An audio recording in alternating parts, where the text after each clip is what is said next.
Littérature, catégorie C de la fonction publique.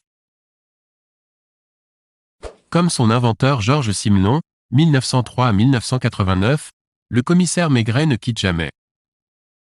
A. Sa pipe. B. Sa palmale. C. Son cigare. D. Sa gauloise.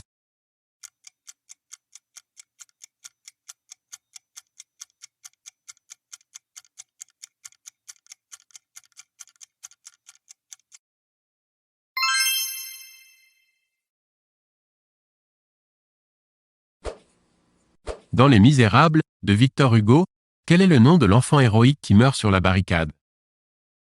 A. Titi. B. Poulbeau. C. Gavroche. D.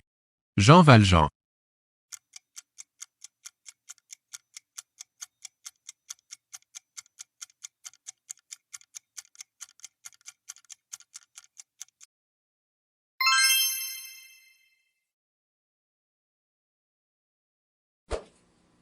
Quelle combinaison choisissez-vous pour remettre en ordre ce poème de Baudelaire?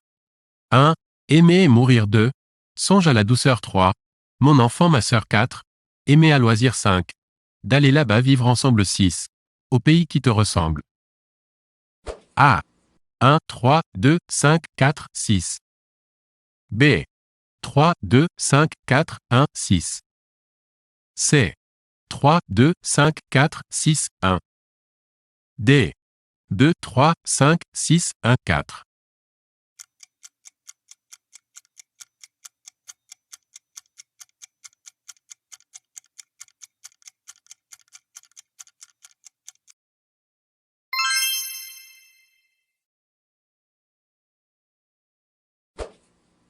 Une comptine est A. Une petite machine à calculer utilisée pour compter les vers. B. Un conte de fées. C. Un récit où il est question de contes et de comtesses. D. Une petite chanson enfantine.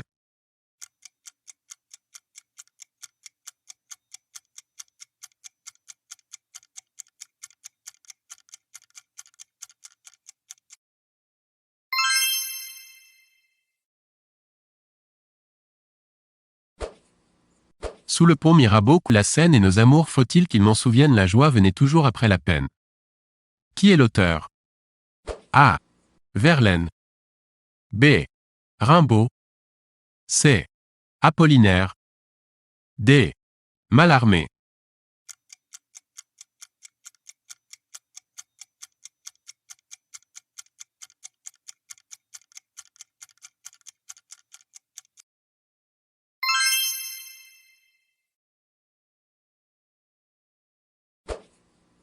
À moi, conte, 2 mots.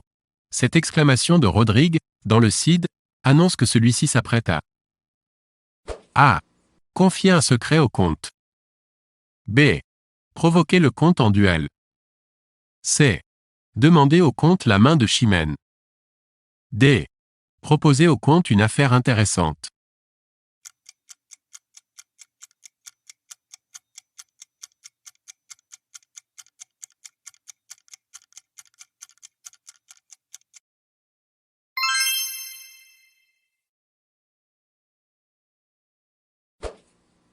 Dans Le vieil homme et la mer, Hemingway raconte un épisode de la vie d'un pêcheur de A. Hareng. B. Morue. C. Anguille. D. Espadon.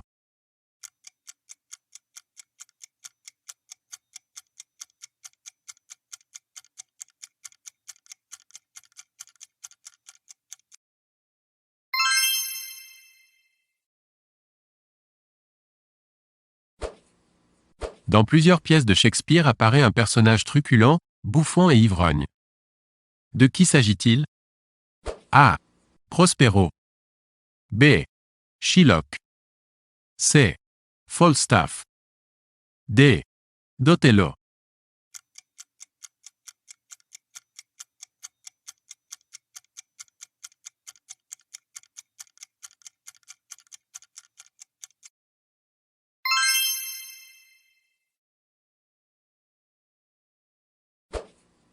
Être ou ne pas être, voilà la question. Mais cette question, qui se la pose dans une pièce de Shakespeare?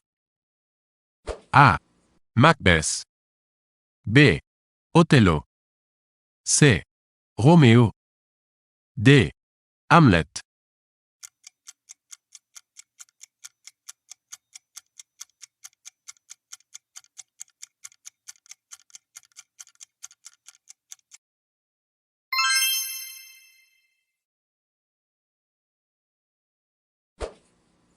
Autant, suspends ton vol. Et vous, heure propice. A. Suspendez votre cours. B. Arrêtez votre cours. C. Étendez votre cours. D. Ralentissez le cours.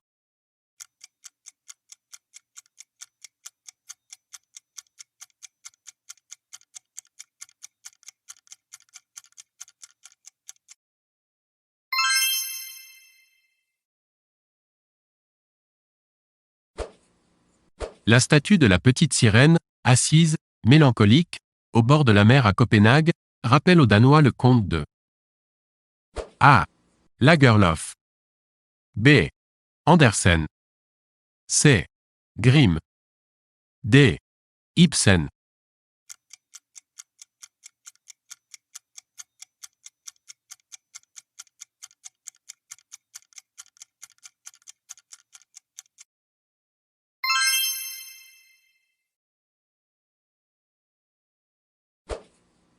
De quel pays Tintin part-il pour ses fabuleux voyages?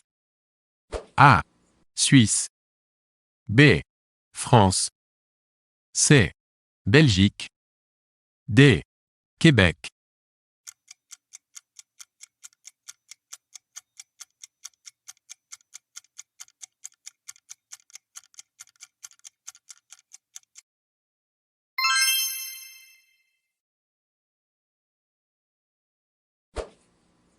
Il pleuvait.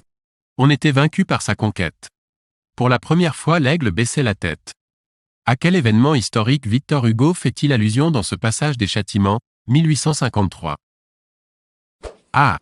Au retour de l'île d'Elbe. B. À la retraite de Russie. C.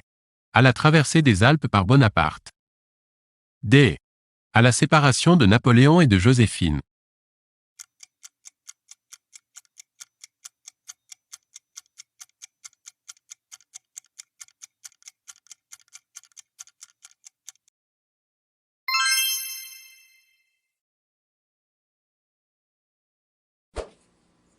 Dans Le bourgeois gentilhomme, que fait Monsieur Jourdain, sans le savoir?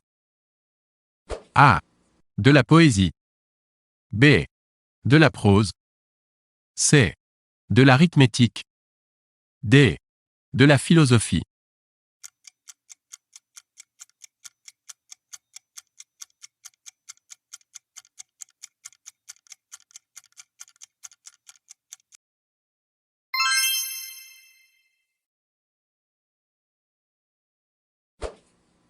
Qu'écrit-on quand on écrit un pamphlet?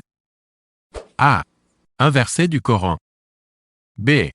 Un écrit satirique. C. Un poème en 24 vers. D. Un billet doux.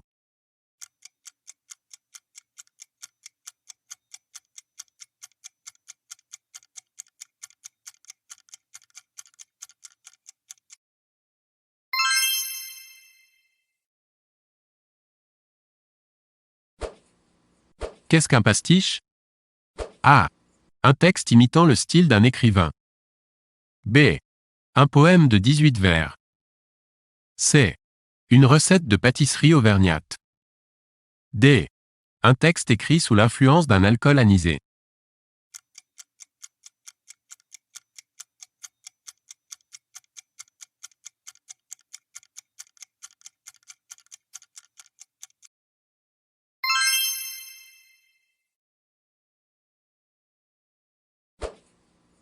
Quand on parle de littérature engagée, de quoi au juste s'agit-il?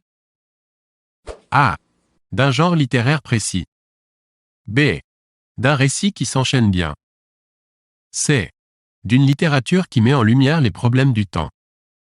D. D'une littérature réservée à une élite intellectuelle.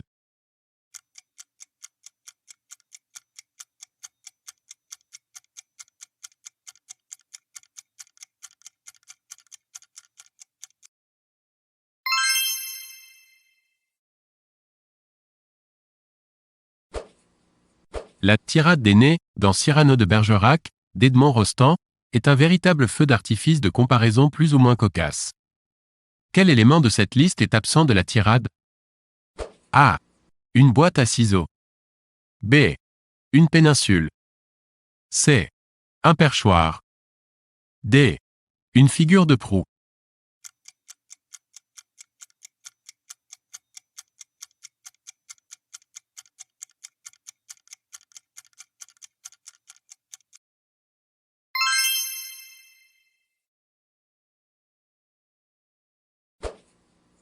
Mignonne, allons voir si la rose qui ce matin avait sa robe de pourpre au soleil, etc.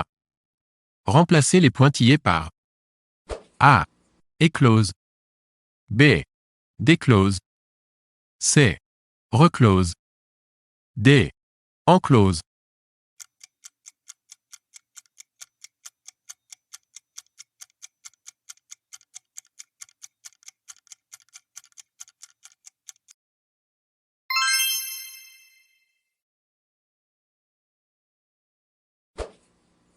L'un de ces romans n'est pas de Steinbeck. Lequel? A. À l'est d'Éden. B. Des souris et des hommes. C. Les raisins de la colère. D. Moby Dick.